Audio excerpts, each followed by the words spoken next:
దర్శి వార్తలు ప్రేక్షకులకు నమస్కారం.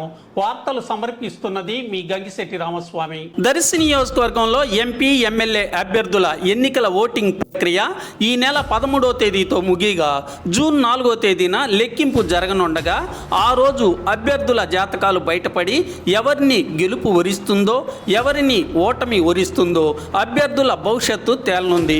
ఇది ఇలా ఉంటే దర్శి నియోజకవర్గంలో పోటీ చేసిన ప్రధాన పార్టీల ఎమ్మెల్యే అభ్యర్థులు వైసీపీ ఎమ్మెల్యే అభ్యర్థి డాక్టర్ బూచపల్లి శివప్రసాద్ రెడ్డి, టీడీపీ అభ్యర్థి డాక్టర్ గొట్టిపాటి లక్ష్మి పోటాపోటీగా ఎన్నికల్లో పోటీ పడటం జరిగి అదే స్థాయిలో ఎన్నికల ప్రచారం నిర్వహించగా ఎన్నికలు ముగియగా గెలుపు విషయంలో ఇరు పార్టీల వారు ఎవరికి వారుగా ధీమా వ్యక్తం చేస్తూ మెజార్టీ ఎంత వస్తుందో కూడా బహిరంగంగా ఆయా పార్టీల వారు చెప్పుకుంటున్నారు.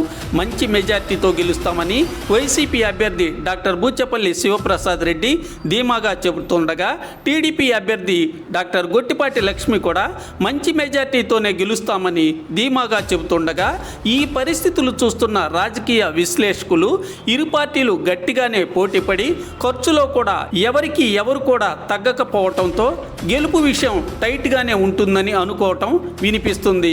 ఎవరు గెలిచినా 5,000 మెజార్టీకి అటు ఇటుగా ఉండవచ్చునని ఎక్కువ మంది నోట వినిపిస్తుందని పలువురు వ్యక్తం చేస్తున్నారు.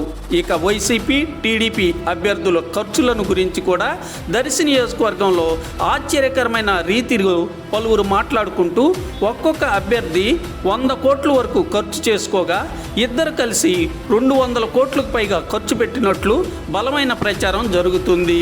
నాయకుల ఈ ఖర్చు పరిస్థితిని చూసి ఒక్కొక్క ఓటుకు 5,000 వరకు వస్తుందని ఓటర్లు ఎక్కువగా ఆశపడగా పోస్టల్ బ్యాలెట్ ఓట్లు వేసిన వారికి మాత్రమే ఎక్కువ మందికి ఓటుకు 5,000 వంతున ఇరు పార్టీల నుంచి దక్కగా సాధారణ ఓటర్లు ఈవీఎంలలో ఓట్లు వేసిన వారికి మాత్రం ఇరు పార్టీల వారు ఒక్కొక్క ఓటుకు 3,000 వంతున ఎక్కువ మందికి ఇచ్చినట్లుగా విశ్వసనీయమైన సమాచారం తెలుస్తుంది. అంతేకాకుండా గిఫ్ట్లు, చీరలు, కూల్ డ్రింక్స్ అలాగే మద్యం సీసాలు సంబంధిత ఓటర్లకు అందించినట్లు కూడా తెలుస్తుంది. పలు రకాల ప్రత్యేకమైన ప్యాకేజీలు ఇవ్వటం అలాగే మాంసాహారంతో ఘనమైన విందు భోజనాలు కూడా నిర్వహించడంతో ఈ ఖర్చులను చూస్తున్న జనాలు మాత్రం ఆశ్చర్యానికి గురి కావటం కూడా జరిగింది. వైసీపీ టీడీపీ అభ్యర్థులు ఎవరికి ఎవరు తగ్గకుండా ఖర్చు పెట్టారని ప్రచారం వినిపిస్తుంది. ప్రచార కార్యక్రమాలు కూడా అదే రీతిలో ఖర్చు జరగటం విశేషం. ఎన్నికల్లో ఇంత పెద్ద స్థాయిలో ఖర్చు పెట్టుకున్నప్పటికీ వైసీపీ టీడీపీ అభ్యర్థులు అలాగే వారి అభిమానులు మాత్రం గెలుపు సాధించే విషయంపై పైకి గంభీరంగానే కనిపిస్తున్నప్పటికీ ఏమవుతుందోనని మనసులో ఎక్కడో ఒక చిన్న భయంతో ఉన్నట్లుగా పలువురు అనుకుంటున్నారు. జూన్ 4వ తేదీ వరకు ఆగాల్సిందే కదా, అప్పుడే కదా వారి భవిష్యత్తు బయటపడేది.